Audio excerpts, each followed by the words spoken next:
सरकारें वादा करती है कि हमने गड्ढा मुक्त सड़क बनाया है, लेकिन यहाँ पर गड्ढा आपके सामने दिख रहा है।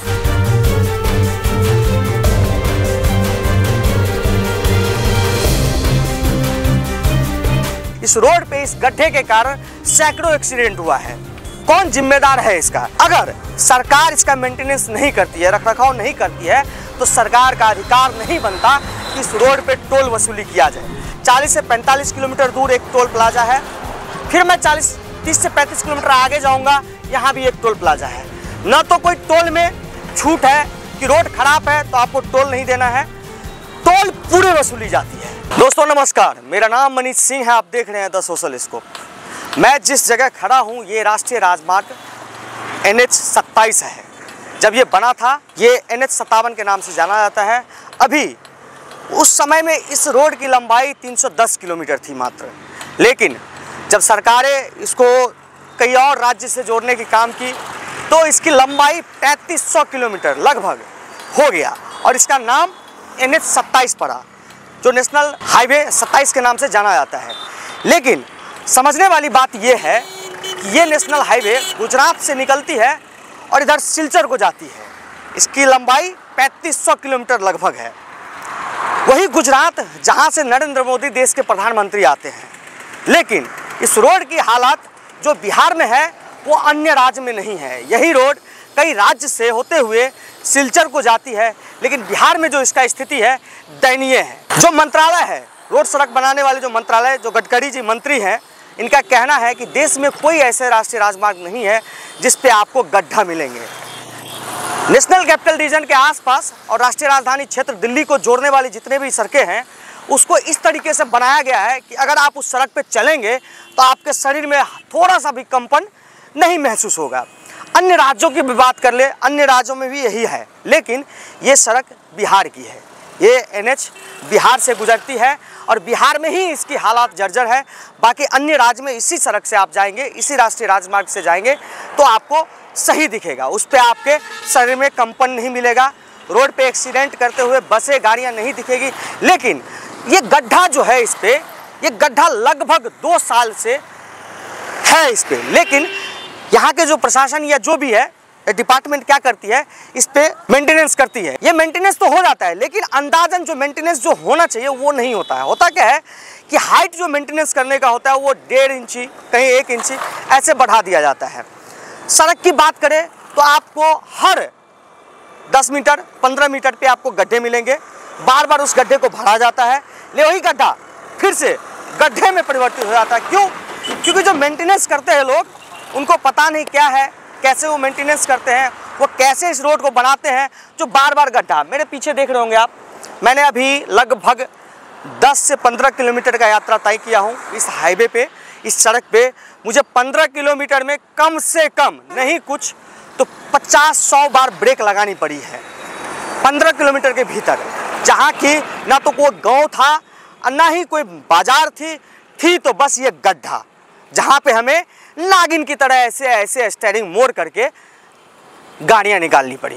अब सोचिए भला, ना तो इस राष्ट्रीय राजमार्ग पे लाइटें लगी हुई हैं और ना तो कहीं पे ऐसी विजिबिलिटी है कि आगे गड्ढा है।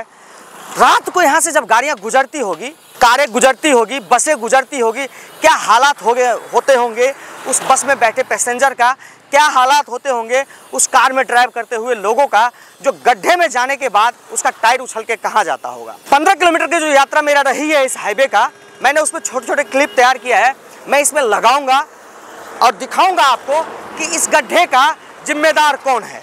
यहाँ का जो शासन है, प्रशासन है, अगर ये हाईवे इधर से मुजफ्फरपुर से निकलती है और मुजफ्फरपुर, उत्तर बिहार की जब बात करूँ तो मुजफ्फरपुर से होते हुए ये फरबिसगंज को चली जाती है, फिर आगे असम, बंगाल को जोड़ती है। लेकिन जो हालात इसका खराब है सिर्फ व सिर्फ मुजफ्फरपुर के बाद, मुजफ्फरपुर से लेकर के अगर आप इधर जितना दूर जाएंगे यही जर्जर हालात है।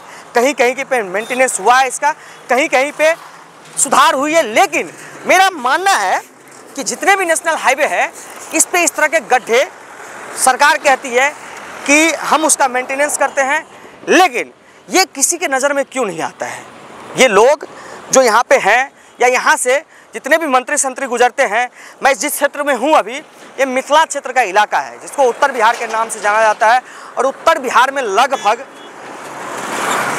अगर गंगा के उस पार की बात करूं तो मैं 20 प्लस जिले आते हैं। और ये हाईवे जहाँ से गुजरती है लगभग 10 से 12 जिले से गुजरती है। अगर 10-12 जिले से गुजरती है तो इसी हाईवे से यहाँ के सांसद, मंत्री, विधायक सब गुजरते होंगे। मुझे समझ नहीं आता है कि इन लोगों का नज़र इस गड्ढे पे क्यों नहीं पड़ता। ये लोग ये आवाज़ सदन में क्यों नहीं उठाते। ये लोग जो रोड बनाया जिसके अंदर में अभी भी मेंटेनेंस होगा ये क्यों नहीं उठाते हैं। और रही बात इस रोड की, तो इस रोड पे जो टोल की बात करें तो टोल लगभग 70 से 80 किलोमीटर के दूरी पे 2 टोल पड़ जाता है। जहाँ मैं अभी खड़ा हूँ यहाँ से जस्ट मेरे से 40 से 45 किलोमीटर दूर एक टोल प्लाजा है। फिर मैं 30 से 35 किलोमीटर आगे जाऊँगा, यहाँ भी एक टोल प्लाजा है। न तो कोई टोल में छूट है कि रोड खराब है तो आपको टोल नहीं देना है, टोल पूरे वसूली जाती है। सरकार पैसे पूरे ले रही है पब्लिक से, जो पब्लिक इस पे चलते हैं, लेकिन व्यवस्था वही आपको मिलेगा, वही गड्ढा मिलेगा जिसमें आप स्टीयरिंग काट के ऐसे गाड़ी घुमा के और ऐसे करके निकल जाइए। पूछना है चाहिए लोगों से कि जो आप टोल भरते हैं, जो नेशनल हाईवे को पैसा जाती है, वो पैसा कहाँ जाता है, इसका मेंटेनेंस कौन करेगा। अगर सरकार इसका मेंटेनेंस नहीं करती है, रखरखाव नहीं करती है, तो सरकार का अधिकार नहीं बनता कि इस रोड पे टोल वसूली किया जाए। सरकार का अधिकार ये नहीं बनता कि कोई भी गाड़ियाँ अगर इधर से गुजरती है तो उसको टोल नाका पे रोक करके उससे टोल वसूली किया जाए। या तो सरकार इसको बिल्कुल टोल फ्री कर दे, या तो सरकार इसको सही तरीके से इसका मरम्मत करवाए और इसका मेंटेनेंस ऐसे कंपनी के हाथ में दे जो ये बिहार के लोग और इस क्षेत्र के लोग जो ये दंश झेल रहे हैं ये न झेल पाए। इस रोड पे इस गड्ढे के कारण सैकड़ों एक्सीडेंट हुआ है। कौन जिम्मेदार है इसका। सैकड़ों एक्सीडेंट हुआ है जिसमें कईयों लोगों की मौत हो गई है।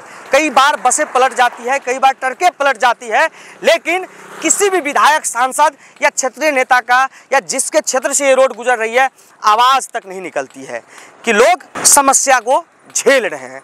तो दोस्तों, मेरा काम है इन सभी मुद्दों को उठाना।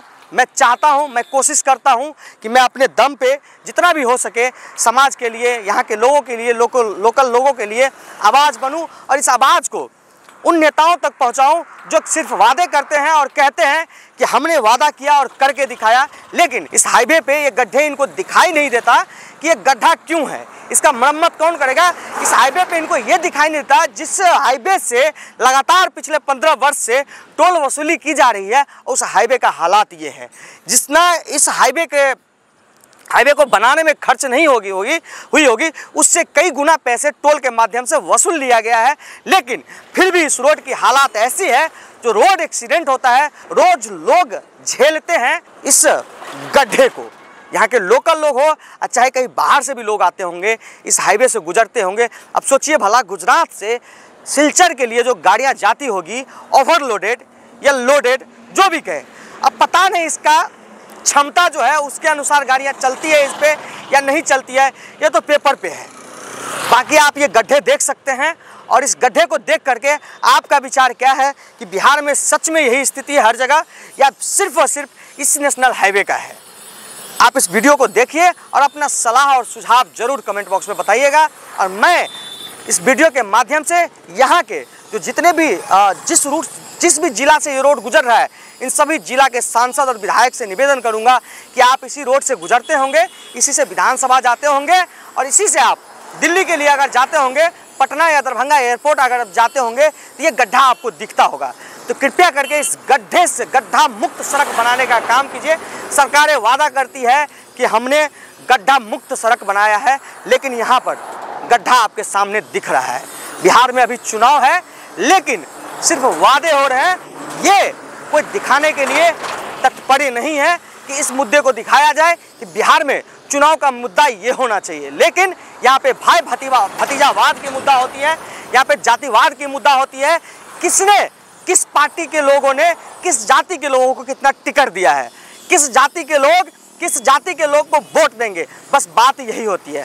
बात ये होना चाहिए हमारे सड़कें खराब है, ये कौन करेगा ठीक।